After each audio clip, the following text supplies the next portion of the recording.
बुद्ध अपने साधना काल में एक निर्जन स्थान पर ध्यान मग्न बैठे थे। इसी स्थान पर एक यक्ष का वास था। ये बात बुद्ध को झांक नहीं थी। वे तो वहां पहुंचे और शांत वातावरण देखकर ध्यान मग्न हो गए। उस समय यक्ष वहां पर नहीं था। रात होने पर जब वह आया तो उस स्थान पर एक अनजान व्यक्ति को देखकर आग बबूला हो गया। बड़े जोर से वह दहाड़ा, किंतु बुद्ध का ध्यान भंग नहीं हुआ। यक्ष ने उन्हें हाथी का रूप धारण कर डराना चाहा, किंतु बुद्ध यथावत ध्यान मग्न बैठे रहे। उसने बुद्ध को डराने के लिए क्रमशः शेर, चीता, बाघ आदि का रूप धारण किया, किंतु बुद्ध अविचलित ही बने रहे। अंत में उसने भयंकर विषधर का रूप धारण कर उनके पैर के अंगूठे को ढंस लिया, किंतु बुद्ध पर उसके विष का भी कोई असर नहीं हुआ। वे अब भी अप्रभावित रहे। विषधर उनके शरीर पर चढ़ गया और उनके गले से लिपटकर उन्हें जोरों से काट लिया, लेकिन इतने प्रयासों के बावजूद भी बुद्ध की साधना को भंग नहीं कर पाया। थक हार कर नीचे उतर आया और उनसे कुछ कदमों की दूरी पर लेटकर अपनी थकान उतारने लगा। ध्यान पूर्ण होने पर बुद्ध ने उसकी तरफ देखा और उसे बहुत स्नेह से दुलारा। उनका निश्चल प्रेम देखकर सर्प का विष अमृत बन गया और यक्ष ने श्रद्धापूर्वक बुद्ध को नमन किया। कहानी का सार यह है कि मन की कलुषता पर एकाग्रता, स्नेह और संभव से ही विजय प्राप्त की जा सकती है। बौद्ध भिक्षु बोधि धर्म भ्रमण करते हुए एक गांव में पहुंचे। लोग उनका बहुत आदर करते थे। बोधि धर्म व उनके शिष्यों का ग्रामीणों ने हार्दिक सत्कार किया और फिर उनके पवित्र वचनों को सुनने के लिए उनके आसपास एकत्रित हो गए। बोधि धर्म लोगों को धर्म और आचरण विषयक अच्छी बातें सरल भाषा में समझाने लगे। तभी वहां एक व्यक्ति आया और बोधि धर्म को अपशब्द कहने लगा। उपस्थित जनसमूह ने उसे रोकने का बहुत प्रयास किया, किंतु वह नहीं माना तथा अनवरत बोधि धर्म को बुरा भला कहता रहा। लोगों ने कहा कि महाराज, ये व्यक्ति कितना उद्दंड है, निरर्थक ही आपको अपशब्द कह रहा है। बोधि धर्म उस व्यक्ति के इस आचरण पर कदापि क्रोधित नहीं हुए और लोगों से बोले कि यह भविष्य में मेरा सबसे बड़ा भक्त बनने वाला है। लोगों ने पूछा कि कैसे? बोधि धर्म ने उत्तर दिया, कोई कुम्हार के यहाँ घड़ा लेने जाता है तो घड़े को बजाकर देखा जाता है कि वह फूटा हुआ तो नहीं है। जब 1-2 रुपए के घड़े को कोई इतनी परख कर सकता है तो भला जिसे गुरु मानना है उसे 10-20 गालियां दिए बगैर कैसे पहचानेगा? पहले वह परीक्षा लेगा कि गुरु में धैर्य, आक्रोश व समता भाव कितना है। यह जानने के बाद ही तो वह गुरु को स्वीकारेगा। इसलिए यह व्यक्ति मुझे निरर्थक ही अपशब्द नहीं कह रहा है और आगे चलकर वास्तव में वह व्यक्ति बोधि धर्म का सबसे बड़ा भक्त बना। किसी को शिक्षा देने से पूर्व स्वयं का आचरण भी तदनुरूप होना चाहिए, तभी गुरु का महान पद मिलता है। वस्तुतः गुरु की गुरुता तभी स्वीकारी जाती है जबकि उसमें सदाचरण के सभी लक्षण मौजूद हों। महात्मा गौतम बुद्ध के श्रावस्ती में प्रवचन चल रहे थे। प्रवचन में नित्य ही बड़ी संख्या में लोग आते और विविध महत्वपूर्ण व गंभीर विषयों पर बुद्ध से ज्ञान ग्रहण करते। बुद्ध का शिष्य वर्ग भी काफी विशाल था, जो प्रवचन स्थल की व्यवस्था संभालता और बुद्ध की सेवा में सदैव तत्पर रहता। एक बार रात के समय महात्मा बुद्ध प्रवचन दे रहे थे। सदैव की भांति काफी लोग उनके प्रवचन सुन रहे थे। एक व्यक्ति जो बुद्ध के ठीक सामने बैठा था बार बार नींद के झोंके ले रहा था। बुद्ध थोड़ी देर तक तो प्रवचन देते रहे, फिर उससे बोले, वत्स, सो रहे हो? उस व्यक्ति ने हड़बड़ाकर कहा, नहीं महात्मा। बुद्ध ने पुनः प्रवचन प्रारंभ किए। वह व्यक्ति फिर ऊँघने लगा। महात्मा ने फिर वही प्रश्न दोहराया और उसने फिर अचकचाकर नहीं महात्मा कहा। ऐसा लगभग 8-10 बार हो गया। कुछ देर बाद बुद्ध ने उसे पूछा, वत्स, जीवित हो? हर बार की तरह इस बार भी उसने कहा, नहीं महात्मा। यह सुनकर उपस्थित श्रोताओं में हंसी की लहर दौड़ गई और वह व्यक्ति पूर्णतः चैतन्य हो गया। तब बुद्ध गंभीर होकर बोले, वत्स, निद्रा में तुम्हारे मुख से सही उत्तर मिल ही गया। जो निद्रा में है वह मृतक समान ही है। महात्मा बुद्ध का संकेत था कि गुरु से ज्ञान ग्रहण करते वक्त सजगता अत्यंत आवश्यक है। गाफिल रहने की स्थिति में ज्ञान की प्राप्ति पूर्ण नहीं होती और अधकचरा ज्ञान सदैव खतरनाक साबित होता है। कथा सिद्धार्थ के जीवन के उस दौर की है जब वे बुद्धत्व को प्राप्त नहीं हुए थे और निरंजना नदी के तटीय वनों में वृक्ष के नीचे ध्यान करते थे। सिद्धार्थ प्रतिदिन ध्यान करने के बाद पास के किसी गांव में चले जाते और भिक्षा मांगकर लौट आते। कुछ दिनों के बाद उन्होंने भिक्षाटन पर जाना बंद कर दिया, क्योंकि एक गांव के प्रधान की छोटी बेटी सुजाता उनके लिए नित्य भोजन लाने लगी। सिद्धार्थ को वह बड़े स्नेह से भोजन कराती थी। कुछ दिनों बाद उसी गांव का एक चरवाहा भी सिद्धार्थ से प्रभावित होकर उनके पास आने लगा। उसका नाम स्वस्थी था। एक दिन स्वस्थी से सिद्धार्थ बातें कर रहे थे कि सुजाता भोजन लेकर आई। जैसे ही सिद्धार्थ ने भोजन करना शुरू किया, उन्होंने बातचीत बंद कर दी। जितनी देर तक वे भोजन करते रहे, बिल्कुल चुप रहे और वहां सन्नाटा छाया रहा। स्वस्थी को हैरानी हुई। उसने सिद्धार्थ के भोजन करने के उपरांत उनसे पूछा, गुरुदेव, आप मेरे आने के बाद निरंतर वार्तालाप करते रहे, किंतु भोजन के समय एक शब्द भी नहीं बोले। इसका क्या कारण है? सिद्धार्थ बोले, भोजन का निर्माण बड़ी कठिनाई से होता है। किसान पहले बीज बोता है, फिर पौधों की रखवाली करता है और तब कहीं जाकर अनाज पैदा होता है। फिर घर की महिलाएं उसे बड़े जतन से खाने योग्य बनाती हैं। इतनी कठिनाई से तैयार भोजन का पूरा आनंद तभी संभव है जब हम पूर्णतः मौन हों। भोजन के दौरान मैं मौन रहकर उसका पूरा स्वाद लेता हूँ। वस्तुतः शांति से किया गया भोजन न केवल शारीरिक भूख को तृप्त करता है, बल्कि मानसिक आनंद और सात्विक ऊर्जा भी देता है। सम्राट अशोक संपूर्ण भारत को अपने राज्य में मिलाना चाहते थे, पर कलिंग के युद्ध में हुए रक्तपात को देखकर उन्हें अत्यधिक दुख पहुंचा। उनकी महत्वाकांक्षा ने जो तबाही मचाई थी, उसे देखकर उन्हें खुद पर ग्लानि हुई। उन्होंने देखा कि लोग दर्द से कराह रहे थे। यह सब विनाश केवल उनकी महत्वाकांक्षा से हुआ था। यह सब देखकर अशोक के मन में विनाश का पथ छोड़कर नेकी के रास्ते पर चलने का विचार जगा। अशोक की राजधानी पाटलिपुत्र थी। पाटलिपुत्र अब पटना के रूप में जाना जाता है। पटना से गया भी अधिक दूर नहीं है, जहां बोधि वृक्ष के नीचे महात्मा बुद्ध को ज्ञान प्राप्त हुआ था। बुद्ध के अष्टप्रद मार्ग, शांति और दया के संदेश ने अशोक के दिलो दिमाग में इतनी उथल पुथल पैदा कर दिया कि उन्होंने उस मार्ग को अपनाने का फैसला किया। इस पथ पर चलने से उन्होंने इतिहास में अपनी अमिट छाप छोड़ी। अशोक ने अपने पुत्र को सिलोन, अब श्रीलंका, और अन्य कई लोगों को सुदूर क्षेत्रों में दूत बनाकर भेजा। एक निर्दयी महत्वाकांक्षा एक ऐसे पवित्र उद्देश्य में बदल चुकी थी जिसमें कुछ अच्छा कर गुजरने की, करुणा और प्रेम के संदेश को चारों ओर फैलाने की इच्छा थी। करुणा केवल दया भावना मात्र नहीं है, ये आपके अंदर दूसरों की मदद करने की तीव्र इच्छा पैदा करती है। इसी भावना ने बुद्ध को भगवान और अशोक को महान बनाया। तथागत बुद्ध उन दिनों मगध प्रवास पर थे। साथ में शिष्यों का बड़ा समूह भी था। प्रतिदिन बुद्ध के प्रवचन होते, जिनका लाभ लेने के लिए बड़ी संख्या में लोग आते। इन लोगों में साधारण जन के साथ विशिष्ट हस्तियां भी शामिल रहती थीं। हालांकि बुद्ध सभी के प्रति समान रूप से प्रेम व आत्मीयता का व्यवहार रखते थे। इन लोगों में नगर सेठ का पुत्र भी था, जो बड़े ध्यान से बुद्ध के प्रवचन सुनता था।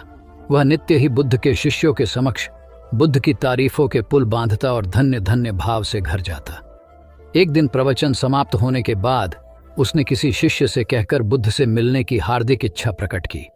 जब उसे बुद्ध के सामने ले जाया गया तो उसने उन्हें साष्टांग प्रणाम कर कहा, भगवान, आप जैसा तपस्वी और ज्ञानी व्यक्ति पहले न कभी हुआ था और न भविष्य में होगा। यह सुनते ही बुद्ध ने उसकी बात बीच में ही रोककर कहा, वत्स, क्या तुमने इतना अध्ययन कर लिया है कि अब तक कितने संत महापुरुष हुए हैं, और क्या भविष्य भी जान चुके हो कि आगे और कोई नहीं होगा? युवक लज्जित भाव से चुप खड़ा रहा, क्योंकि इस बात का उसके पास कोई जवाब नहीं था। बुद्ध ने अपनी बात समाप्त करते हुए उसे सीख दी, सदैव अपनी आंखें खुली रखो। जो जैसा है उसे वैसा ही महत्व दो। किसी से उसकी तुलना मत करो। कथा का सार यह है कि किसी भी क्षेत्र के अधिकारी विद्वान की स्वतंत्र रूप से प्रशंसा करना उचित है, किंतु सर्वश्रेष्ठ बताना अनुचित, क्योंकि श्रेष्ठता को व्यक्ति, समय व स्थान की सीमाओं में नहीं बांधा जा सकता। आनंद भगवान बुद्ध के प्रमुख व प्रिय शिष्य थे। उनके स्वभाव में उदारता, स्नेह व सहिष्णुता जैसे गुण शामिल थे। वे सभी के प्रति समान व्यवहार करते थे। उनकी दृष्टि में कोई छोटा या बड़ा नहीं था। एक बार आनंद कहीं जा रहे थे। रास्ते में उन्हें बड़े जोर की प्यास लगी। आसपास देखा तो निकट ही कुआं दिखाई दिया। वे वहां पहुंचे। कुएं से एक लड़की पानी भर रही थी। आनंद ने उसके पास जाकर कहा, बहन, मैं बड़ी दूर से आ रहा हूं, मुझे बहुत जोर से प्यास लगी है, कृपा कर पानी पिला दो। उनकी बात सुनते ही लड़की कांप उठी, क्योंकि वह अछूत जाति की थी। वह जानती थी कि किसी ऊंची जाति के व्यक्ति को पानी पिलाना उसके अधिकार क्षेत्र से बाहर है। वह निगाह नीची कर चुपचाप खड़ी रही। आनंद ने प्यास से व्याकुल होकर फिर कहा, बहन, तुमने सुना नहीं, प्यास के मारे मेरे प्राण निकले जा रहे हैं, मुझे पानी पिला दो। लड़की भयवश कुछ नहीं बोल पाई। जब आनंद ने बड़े स्नेह से उससे पानी न पिलाने का कारण पूछा तो वह बोली, मैं निम्न जाति की कन्या हूं, आपको पानी कैसे पिला सकती हूं? उसकी बात सुनकर आनंद ने कहा, बहन, मैंने तुमसे पानी मांगा है, जाति तो नहीं पूछी। आनंद की उदारता ने उस कन्या का भय दूर कर दिया और उन्हें पानी पिलाकर वह धन्य हो गई। कथा का सार यह है कि ईश्वर की दृष्टि सम होने के कारण उसने सभी मनुष्यों को समान शरीर, बुद्धि और भावना से नवाजा है। अपने सृष्टिकर्ता के विरुद्ध जाकर मानव मानव में भेद करना सर्वथा अनुचित है। एक बार भगवान बुद्ध अपने शिष्यों के साथ पाटलिपुत्र पहुंचे। सभी लोग एक विहार में रुके।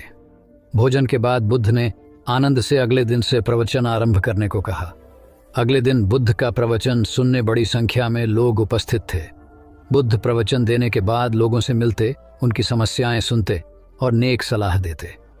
एक दिन प्रवचन के समय बुद्ध के शिष्य आनंद ने उनसे पूछा, भंते, आपके सामने हजारों लोग बैठे हैं, बताइए कि इनमें सबसे सुखी कौन है? बुद्ध ने एक विहंगम दृष्टि भीड़ पर डालते हुए कहा, वह देखो, सबसे पीछे एक दुबला पतला फटे वस्त्र पहने जो आदमी बैठा है, वह सर्वाधिक सुखी है। आनंद सहमत नहीं हुआ। वह बोला, यह कैसे संभव है? वह तो बहुत दयनीय जान पड़ता है। बुद्ध ने अपनी बात सिद्ध करने के लिए बारी बारी से सामने बैठे लोगों से पूछा, तुम्हें क्या चाहिए? किसी ने संतान मांगी तो किसी ने मकान, कोई रोग मुक्ति चाहता था तो कोई अपने शत्रु पर विजय। ऐसा एक भी व्यक्ति नहीं था जिसे कोई इच्छा ना हो। अंत में बुद्ध ने उस फटेहाल आदमी को बुलाकर पूछा, तुम्हें क्या चाहिए? उसने हाथ जोड़कर जवाब दिया, कुछ नहीं, यदि ईश्वर को मुझे कुछ देना ही है तो बस इतना कर दें कि मेरे अंदर कभी कोई चाह पैदा ना हो। मैं ऐसे ही स्वयं को सबसे बड़ा सुखी मानता हूं। उसकी बात सुनकर आनंद से बुद्ध ने कहा, आनंद, जहां चाह है वहां सुख नहीं हो सकता। आनंद ने बुद्ध की इस शिक्षा को सदा के लिए गांठ बांध लिया। सार यह है कि लालसा से लोभ बढ़ता है जो असंतोष का जनक होता है। यदि सही अर्थों में सुख पाना है तो किसी लालसा की बजाय उपलब्ध स्थितियों में संतुष्ट रहना चाहिए। गौतम बुद्ध ने बहुत से अज्ञानी लोगों को सम्यक दृष्टि प्रदान की थी। तब को बात है, कौसाम्बी में एक ब्रह्मचारी रहता था। उसे अभिमान था कि उस जैसा कोई विद्वान नहीं है, इसलिए अपने साथ सदैव जलती मशाल रखता था। गौतम बुद्ध ने देखा तो उससे पूछा, अरे, ये मशाल लिए क्यों घूमते हो? ब्रह्मचारी ने उत्तर दिया, सभी प्राणी अंधकार और अज्ञान में पथभ्रष्ट हैं, उन्हें रास्ता दिखाने के लिए मशाल लिए घूमता हूं। तथागत ने पूछा, क्या तुम्हें 4 प्रकार की विद्याओं, शब्द विद्या, नक्षत्र विद्या, राज विद्या व युद्ध विद्या का पूर्ण ज्ञान है? ब्रह्मचारी ने अपनी अनभिज्ञता प्रकट करते हुए मशाल फेंक कर तथागत के चरणों में मस्तक झुका दिया। उसका ज्ञान गर्व चूर हो गया। जो दूसरों को मूर्ख समझकर उनसे घृणा करता है, वह उस व्यक्ति की तरह है जो स्वयं अंधा होकर दूसरों को मशाल दिखाता घूमता है। अहंकारी कभी विवेकवान नहीं हो सकता और बिना विवेक के सत असत का ज्ञान नहीं हो सकता। अंततः ऐसे विवेकांत व्यक्ति को जीवन में कोई उपलब्धि प्राप्त नहीं होती, हताशा ही हाथ लगती है। काशाय वस्त्र पहन लिए। उसने सुना, आप एकाहारी हो गए हैं, वह भी एकाहारी हो गई। आपने उत्तम पलंग पर सोना त्याग दिया है तो इसने भी त्याग दिया। आपने माला का त्याग किया, गंध का त्याग किया तो इसने भी वह सब त्याग दिया। मायके वाले इसे संदेश भेजते हैं, वे इसे ले जाना चाहते हैं, लेकिन यह यहीं रहती है, इसी कक्ष में। यह गुण की मूर्ति है। राजा स्नेह से अपनी बहू को देखते रहे। अचानक तथागत उठे, उस कक्ष से बाहर चले गए। शाक्य मुनि ने शिष्यों को शांत रहने को कहा था, लेकिन वे स्वयं उस कक्ष से बाहर चले गए। मैं हमेशा सोचता हूं उस पल क्या हुआ होगा, उनके मन के भीतर कैसे कैसे विचार उठते होंगे। क्या संबोधि एक लघु क्षण होता है या दीर्घ क्षण? क्या संबोधि एक अनंत अभ्यास है? क्या संयम उसका गरुड़यान है? धम्मपद का 13वां श्लोक बार बार याद आता है। यथागारम दुछेन बुट्टी समति विभजति एवं अभावितम चित्तम राघो समति विभजति। घर की छत मजबूत न हो, सही तरह से उसे घास फूस से ढका न गया हो, तो बरसात के दिनों में उसमें से पानी रिसता है, घर भर में फैल जाता है। उसी तरह ध्यान और एकाग्रता हमारे व्यक्तित्व की छत है। एक दिन एक व्यक्ति बुद्ध के पास पहुंचा। वह बहुत अधिक तनाव में था। अनेक प्रश्न उसके दिमाग में घूम घूम कर उसे परेशान कर रहे थे, जैसे आत्मा क्या है, आदमी मृत्यु के बाद कहाँ जाता है, सृष्टि का निर्माता कौन है, स्वर्ग नरक की अवधारणा कहाँ तक सच है और ईश्वर है या नहीं। उसे इन प्रश्नों के उत्तर नहीं मिल रहे थे। जब वह बुद्ध के पास पहुंचा तो उसने देखा कि बुद्ध को कई लोग घेर कर बैठे हैं। बुद्ध उन सभी के प्रश्नों व जिज्ञासाओं का समाधान अत्यंत सहज भाव से कर रहे हैं। काफी देर तक यह क्रम चलता रहा, किंतु बुद्ध धैर्यपूर्वक हर एक को संतुष्ट करते रहे। बेचारा व्यक्ति वहां का हाल देखकर परेशान हो गया। उसने सोचा कि इन्हें दुनियादारी के मामलों में पड़ने से क्या लाभ, अपना भगवत भजन करें और बुनियादी समस्याओं से ग्रस्त इन लोगों को भगाए। किंतु बुद्ध का व्यवहार देखकर तो ऐसा लग रहा था मानो इन लोगों का दुख उनका अपना दुख है। आखिर उस व्यक्ति ने पूछ ही लिया, महाराज, आपको इन सांसारिक बातों से क्या लेना देना? बुद्ध बोले, मैं ज्ञानी नहीं हूं और इंसान हूं। वैसे भी वह ज्ञान किस काम का जो इतना घमंडी और आत्म केंद्रित हो कि अपने अतिरिक्त दूसरे की चिंता ही न कर सके। ऐसा ज्ञान तो अज्ञान से भी बुरा है। बुद्ध की बातें सुनकर व्यक्ति को उलझन दूर हो गई। उस दिन से उसकी सोच व आचरण दोनों बदल गए। कथा का सार यह है कि ज्ञान तभी सार्थक होता है जब वह लोक कल्याण में संलग्न हो। महात्मा बुद्ध ने युवक को सत्संग का महत्व समझाया। महात्मा बुद्ध एक गांव में ठहरे हुए थे। वे प्रतिदिन शाम को वहां पर सत्संग करते थे। भक्तों की भीड़ होती थी क्योंकि उनके प्रवचनों से जीवन को सही दिशा बोध प्राप्त होता था। बुद्ध की वाणी में गजब का जादू था। तब बुद्ध ने उसे समझाया, यदि इसी तरह उसे पानी में निरंतर डालते रहोगे तो कुछ ही दिनों में ये छेद फूलकर बंद हो जाएंगे और टोकरी में पानी भर पाओगे। इसी प्रकार जो निरंतर सत्संग करते हैं उनका मन एक दिन अवश्य निर्मल हो जाता है। अवगुणों के छिद्र भरने लगते हैं और गुणों का जल भरने लगता है। युवक ने बुद्ध से अपनी समस्या का समाधान पा लिया।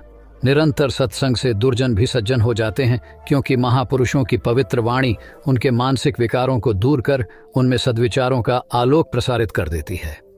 एक आदमी को बुद्ध ने सुझाव दिया कि दूर से पानी लाते हो, क्यों नहीं अपने घर के पास एक कुआं खोद लेते? हमेशा के लिए पानी की समस्या से छुटकारा मिल जाएगा।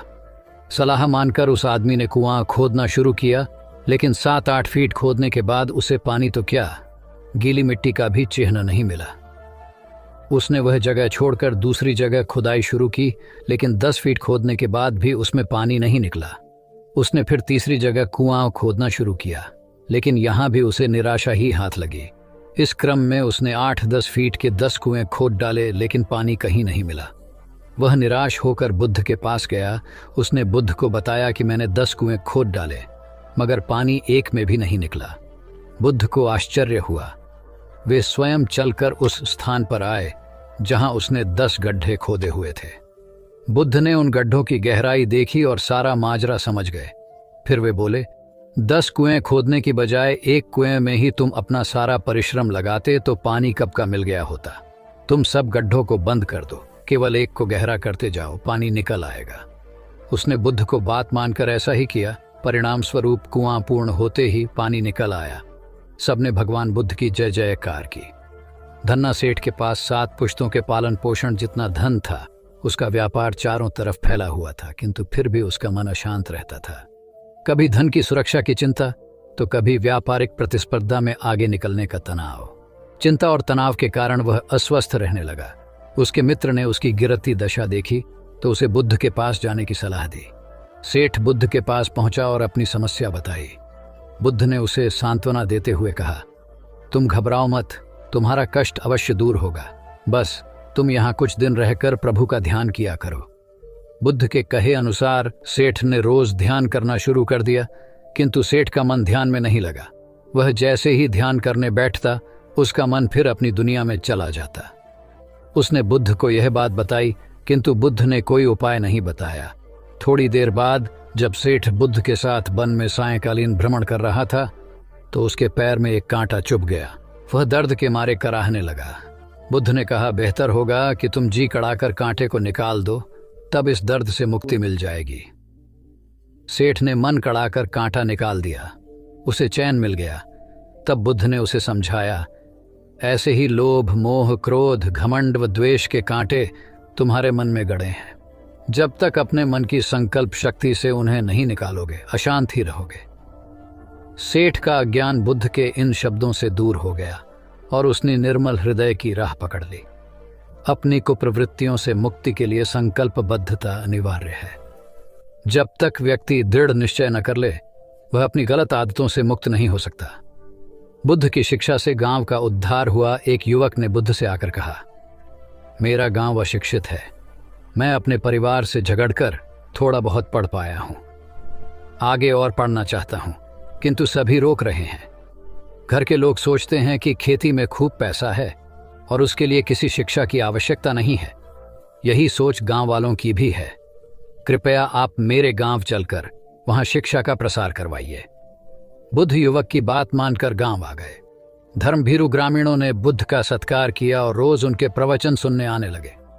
बुद्ध जब भी शिक्षा का महत्व बताते, ग्रामीण विरोधी मत रखते।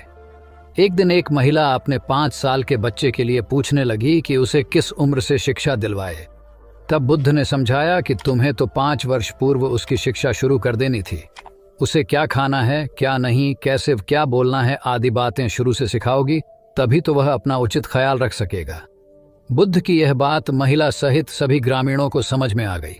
उन्होंने अपने बच्चों को विद्यालय भेजना शुरू किया। ये समय वर्षा का था। युवक ने लोगों को जल संग्रहण की तकनीक बताई। अधिकांश ने उपहास किया, किंतु युवक अपना काम करता रहा। बुद्ध का सहयोग प्राप्त था, इसलिए किसी ने उसका खुलकर विरोध नहीं किया। जब गर्मी में भीषण जल संकट के कारण फसलें सूखने लगीं, तो युवक ने कुएं खुदवाए, जिनमें जल संग्रहण की तकनीक के कारण खूब पानी निकला। ग्रामीण अब शिक्षा का महत्व समझ चुके थे। धीरे धीरे संपूर्ण गांव शिक्षित हो गया। ज्ञान हर उम्र में अर्जित किया जा सकता है। यही ज्ञान हमें जीवन में आने वाली समस्याओं के समाधान की राह सुझाता है। एक गांव में 2 भाई रहते थे जो अपनी शैतानियों के लिए कुख्यात थे। उन्हें दूसरों को परेशान करने में बड़ा आनंद आता था। वे हर समय किसी न किसी को परेशान करने में लगे रहते थे। गांव के लोगों के साथ साथ उनके माता पिता भी उनकी ऐसी हरकतों के कारण बहुत दुखी थे। जब गांव का कोई व्यक्ति उनके माता पिता के पास उनकी शिकायत लेकर आता, तो वे दोनों को बहुत समझाते, किंतु दोनों भाइयों के कानों पर जूं तक नहीं रेंगती। एक दिन उनकी माँ गांव में आए हुए महात्मा बुद्ध के पास गई और अपने बच्चों में किसी भी तरह ईश्वर का भय भर देने का आग्रह किया, ताकि वे लोग शैतानी से बाज आए। महात्मा बुद्ध ने मां से दोनों को एक एक करके उनके पास भेजने को कहा। मां ने अपने पहले लड़के को महात्मा बुद्ध के पास भेजा। वह जाकर महात्मा बुद्ध के पास बैठ गया। महात्मा बुद्ध ने उससे पूछा, ईश्वर कहाँ है? लड़के की कुछ समझ में नहीं आया और उसने कोई उत्तर नहीं दिया। तब महात्मा बुद्ध ने दोबारा यही सवाल कड़क कर पूछा, तो डर के मारे लड़का वहां से तेजी से भागा और भागते हुए अपने भाई के पास जा पहुंचा तथा बोला, भाई, तुम्हें पता है ईश्वर खो गया है और सब लोग इसके लिए हमें ही जिम्मेदार समझ रहे हैं। छोटा भाई भी इतना बड़ा आरोप सुनकर डर गया और उस दिन से दोनों ने शैतानी करना छोड़ दिया। कथा का सार यह है कि जब सीधे मार्ग से सुधार की राह न मिले, तो टेढ़े मार्ग का सहारा लेना ही सर्वथा उचित है। सेठ ने बुद्ध से जाना सच्चा संपन्न होना। एक सेठ निसंतान था।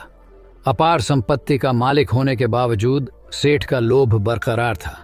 संतान न होने का दुख उसे बहुत था और इस कारण वह न जाने कितने फकीर, बाबा और पंडितों के दर पर माथा टेक चुका था, किंतु नतीजा शून्य रहा। एक बार सेठ के नगर में बुद्ध का आगमन हुआ। सेठ ने उनकी बहुत ख्याति सुनी तो अगले ही दिन उनसे मिलने पहुंचा। बुद्ध को अपनी निसंतानता के विषय में बताया तो उन्होंने सेठ के सिर पर हाथ रखकर हार्दिक आशीर्वाद दिया। संयोग की बात कि कुछ ही समय बाद सेठ को संतान सुख प्राप्त हो गया। वह बुद्ध के प्रति आभार भाव से भर उठा। सोचने लगा कि बुद्ध के प्रति उपकार कैसे जताए। विचार करने के उपरांत उसने एक बक्से में बेशकीमती हीरे जवाहरात रखे और बुद्ध के पास पहुंचा। बुद्ध को प्रणाम निवेदित कर सेठ बोला, महाराज, आपकी कृपा से मुझे संतान का मुख देखने को मिला। मैं आपके लिए कुछ करना चाहता हूँ, सो यह तुच्छ भेंट लाया हूँ। बुद्ध ने हीरे जवाहरात देखते ही अस्वीकार कर दिए। उन्होंने कहा, मेरे लिए धन व्यर्थ है, इसे तुम ही रखो। जब सेठ अधिक आग्रही हुआ तो बुद्ध बोले, मैं निर्धनों से दान नहीं लेता। आश्चर्यचकित सेठ ने कहा, पर मैं तो निर्धन नहीं हूँ, अपार धन संपत्ति मेरे पास है। मेरी तिजोरियां सोने चांदी गहनों व जवाहरातों से भरी हुई हैं। रात दिन परिश्रम कर मैं इस संपत्ति को दिन दूनी रात चौगुनी कर रहा हूँ, फिर मैं निर्धन कैसे हूँ?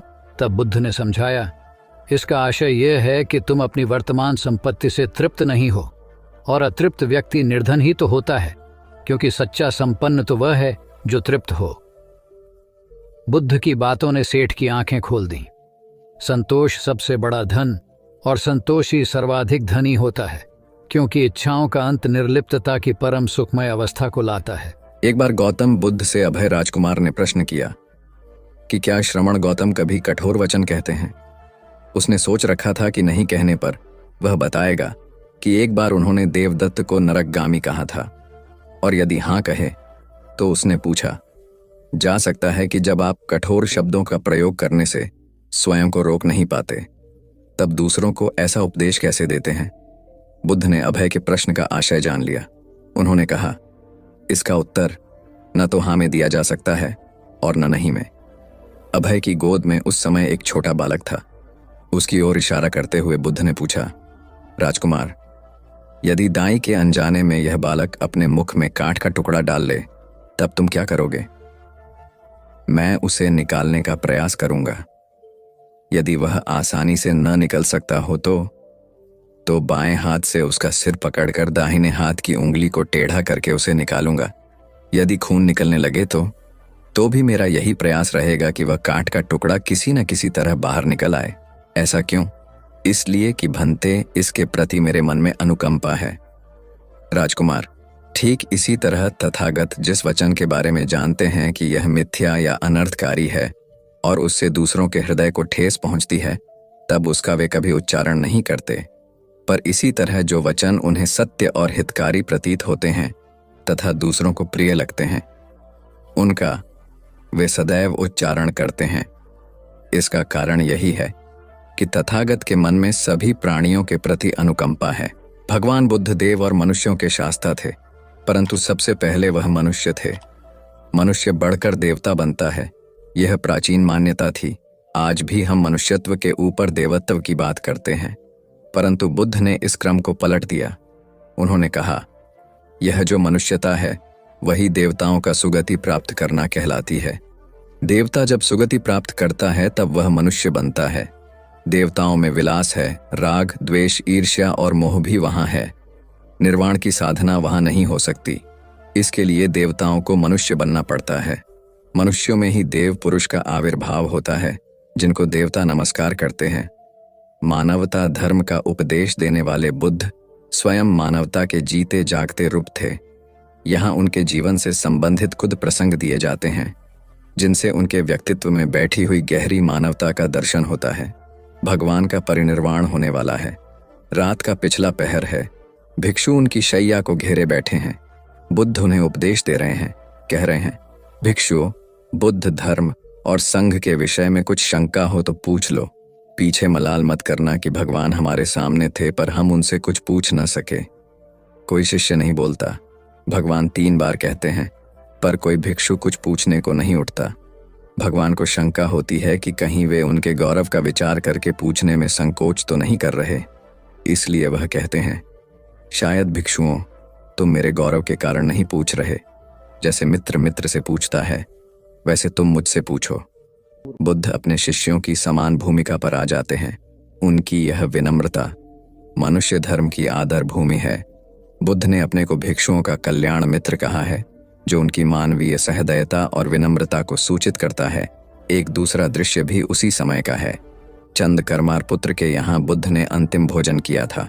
उसके बाद ही उन्हें खून गिरने की कड़ी बीमारी हो गई थी, जो उनके शरीरांत का कारण बनी।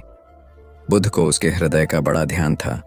भक्त उपासक को यह अफसोस हो सकता था कि उसका भोजन करके ही भगवान का शरीर छूट गया। इसलिए आखिरी सांस लेने से पहले उन्होंने आनंद को आदेश दिया, आनंद, चंद करमार पुत्र की इस चिंता को दूर करना और कहना, आयुष्मान तूने बद्धा लाभ कमाया कि मेरे भोजन को करके तथागत परिनिर्वाण को प्राप्त हुए। जिसके हृदय में अगाध करुणा थी वह ऐसा क्यों न कहता। उसने अपने पति के द्वारा बुद्ध के चरणों में प्रणाम अर्पित करवाया। भगवान ने उसे आशीर्वाद देते हुए कहा, कोल्य पुत्री सुप्रवास, सुखी हो जाए, चंगी हो जाए। सुखी और चंगी होकर बिना किसी कष्ट के वह पुत्र प्रसव करे। ब्राह्मणों के साथ भी उनकी पूरी सहानुभूति थी, जैसे कि विश्व के सभी प्राणियों के साथ उनकी पूरी सहानुभूति थी। बावरी नामक ब्राह्मण के एक शिष्य ने जब अपने गुरु की ओर से भगवान के चरणों में प्रणाम निवेदन किया तो भगवान ने आशीर्वाद देते हुए कहा, शिष्यों सहित बावरी ब्राह्मण सुखी हो। माणवक, तुम भी सुखी हो, चिरजीवी हो। बुद्ध के पास छोटा बड़ा जो भी जाता था वह उससे कहते थे, आओ तुम्हारा स्वागत है। भगवान अपनी अंतिम यात्रा में पावा और कुसीनारा के बीच जा रहे थे। रास्ते में उन्हें पुक्कुस मल्लपुत्र नामक व्यापारी मिला। उसने उन्हें एक दुशाला भेंट किया, परंतु भगवान उसे अकेले कैसे आड़ते। वह अपने शिष्य आनंद को सम्मानित करना चाहते थे। उन्होंने कहा, पुक्कुस, दुशाले के एक भाग को मुझे ओढ़ा दे, दूसरे को आनंद को। पुक्कुस ने ऐसा ही किया। भूल करने वालों के प्रति भी बुद्ध की अनुकंपा का पार न था। एक बार एक ब्राह्मण ने भगवान को वेरंजा में वर्षावास करने का निमंत्रण दिया। भगवान वहां गए, लेकिन वह ब्राह्मण बहुधंधी था। उसने उनकी कुछ भी सुध बुध नहीं ली। बुद्ध को बड़ा कष्ट हुआ। उन्हें 3 महीने तक कुटा हुआ जौ रोज खाना पड़ रहा, क्योंकि उस समय वेरंजा में अकाल पड़ रहा था और वह भी उनको और उनके शिष्यों को घोड़ों के व्यापारियों से मिलता था। इतना होने पर भी वर्षावास की समाप्ति पर भगवान बुद्ध अन्यत्र जाने से पूर्व वेरंजा जाकर ब्राह्मण को आशीर्वाद देना नहीं भूले। भगवान बुद्ध के जीवन में ऐसी अनंत घटनाएं मिलती हैं। उनमें हमें उनकी मानवता के दर्शन होते हैं। उनके जीवन में कोमलता की पराकाष्ठा थी और उनकी वाणी में अपर्वु माधुर्य था जो सबको अपनी ओर खींचता था। उनके मुंह से क्रोध भरा शब्द कभी नहीं निकलता था। वह मनुष्य थे, परंतु मनुष्य की दुर्बलताओं से ऊपर उठ चुके थे। उनके व्यक्तित्व में मानवता की शुभ ज्योत्सना धर्म की स्थिति बनकर